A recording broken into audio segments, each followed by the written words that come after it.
दक्षिण सोलापूर तालुक्यातील अनेक गावांना जोरदार पावसाने झोडपले। शेतकऱ्यांच्या खरीप पिकांचे मोठे नुकसान झाले। बक्षी हिप्परगा आणि बोरामणी गावाच्या ओढ्याच्या वाढलेल्या पाण्यामुळे शेती पाण्याखाली गेली आहे। दक्षिण सोलापूर तालुक्यातील अनेक गावांना सततच्या मुसळधार पावसाने झोडपले आहे।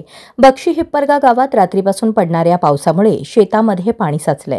ओढ्याची पाणी पातळी धोकादायक पातळीवर पोहोचली आहे। बोरामणी येथे ओढ्याला आलेल्या पुरामुळे शेतकऱ्यांच्या पिकांचे मोठ्या प्रमाणात नुकसान झाले। खरीप हंगामासाठी पिकांना या नैसर्गिक संकटाचा मोठा फटका बसलाय। शेतकरी आता प्रशासनाकडे नुकसान भरपाईची मागणी करत आहेत। स्थानिक प्रशासनाने नुकसानीचे पंचनामे करण्याचे आश्वासन दिले असून तपास कार्य सुरू आहे।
भगवान किसन ताकमोगे बोलतोय। हे जो परिसर आहे बक्षी हिप्परगाचा बोरामणीवरनं वडा आलेला पूर्ण जो पाठीमागा आहे शेतात पाणी घुसलेला आहे। हाईटला पाणी 5 फूट जात आहे रस्त्यावरून आणि पाठीमागा सोयाबीन उडीद वगैरे पूर्ण पाण्यात गेलेले आहे। तरी कृषी मंत्र्यांनी तात्काळ आदेश देऊन पंचनाम्याचे आदेश द्यावे ही नम्र विनंती।